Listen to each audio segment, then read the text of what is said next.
In the smouldering remains of a world that traded magic for machinery, there is a legend whispered in ash-choked taverns and carved into the bones of fallen castles. They call him Mashle, but his story is not one of glorious ascension. It is a chronicle of pressure, defiance, and the quiet, terrifying realization of self. The crucible, what makes Mash, Mash? Mash is, at his core, a sublime contradiction. He possesses strength capable of leveling mountains, yet his soul is governed by a profound, almost serene laziness and a devotion to simple joys. This is the engine of his being. The tyranny of the normal. In a society where the ultimate law is the power level and magic, magocracy, reigns supreme, Mash was born with zero magical power. But this wasn't a weakness, it was freedom. Unshackled from the societal obsession with magical prestige, his value system formed elsewhere. His normal was the love for his adopted father, Regro, and the perfect texture of a cream puff. Society's judgment was, to him, a distant, irrelevant noise. Strength as a byproduct, not a goal, Mash never trained to conquer the world. He trained because Regro, a former warrior, saw his inhuman potential and knew the world would one day come for him. Mash's legendary physical power, muscles denser than dragon scale, fists that crack reality, was cultivated simply to protect his peaceful, sleepy, cream puff-filled life. His strength is not an ambition, it is a fortress he built around his heart. The unshakable lens, Mash views the corrupt, hierarchical world through a lens of pure, uncomplicated logic. Bullying, wrong, hurting his friends, unacceptable, forcing people into subservience, illogical and annoying. He is immune to propaganda, status, and fear because he fundamentally does not speak the language of the magocracy. His morality is as straightforward and unyielding as a stone wall. The trial by fire, how he became who he is. His journey began not with a quest for glory, but with an ultimatum. To save his father from persecution for harboring a powerless son, Mash enrolled in the prestigious Eastern Magic Academy. This was the crucible. Imagine a butterfly entering a hornet's nest, but the butterfly is carved from neutron star matter. From day one, he was bait. Bullies, elite mages, and cruel professors saw his zero power level and attacked, trying to crush the anomaly. With every confrontation, Mash's truth was hammered into the world. 1. The revelation: he didn't fight magic, he ignored it. Fireballs, a mild warmth, gravity spells, a slight inconvenience, illusions, meaningless. He walked through the fantastical horrors of the magocracy like a man wading through a paper storm. He didn't become a hero, he became a natural disaster in human form, one that moved at the speed of "I'd like to take a nap now." 2. The forging of bonds. Despite his antisocial desire, he attracted allies. The sharp-tongued genius Lemon Urban became his strategist and voice. The noble-hearted Finn Ames became his moral compass. They didn't follow him for power, but because in a world of lies, Mash's brutal honesty was a refuge. He became their immovable pillar. 3. The purpose realized. Mash's goal never changed: protect his peaceful life. But as the corruption of the world, the cruel divine visionaries, the enslaved dragons, the systemic oppression, pressed in on his friends, his peace expanded. Protecting his life now meant shattering the very system that threatened it. A chronicle of achievements, the unmaker of worlds. Mash's achievements are not titles bestowed, but structures demolished. The toppling of the divine visionaries, these god-kings of magic, each ruling a domain with absolute power, fell one by one before him. He didn't challenge their magic, he challenged their premise. To Mash, their godhood was a delusion. He delivered the ultimate rebuttal: a fist. He crushed Rain Ames, the lance of absolute order, in a duel that redefined the Academy's hierarchy.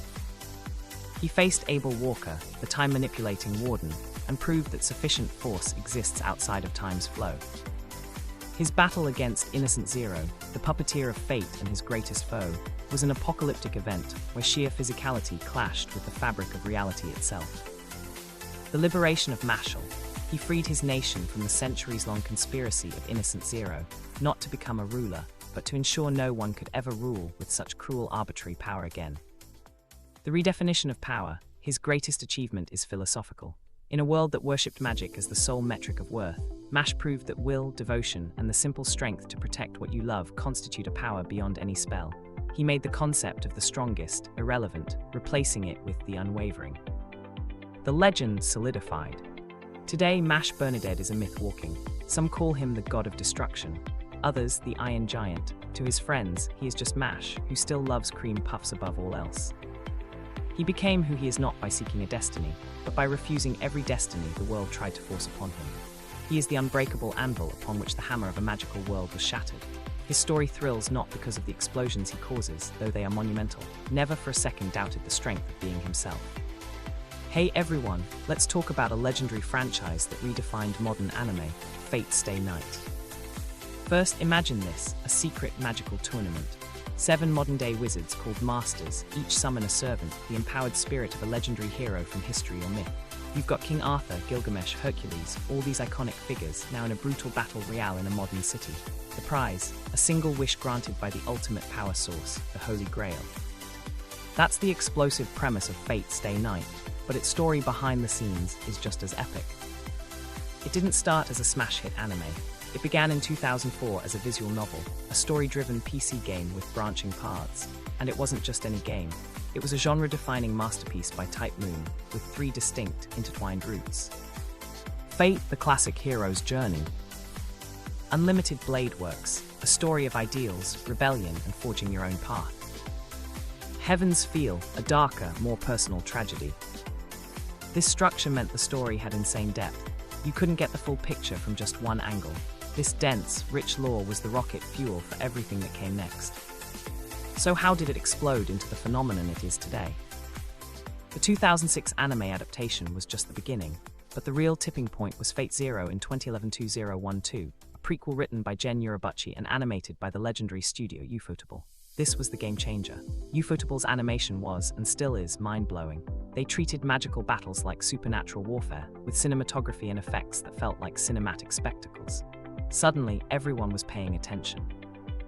Ufotable then returned to adapt the main story properly, giving us Unlimited Blade Works and the Heaven's Feel movie trilogy, with that same breathtaking visual polish.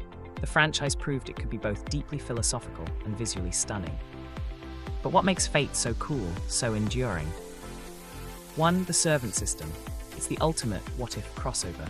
Seeing historical and mythological icons clash, debate their philosophies, and form bonds with modern characters is endlessly engaging.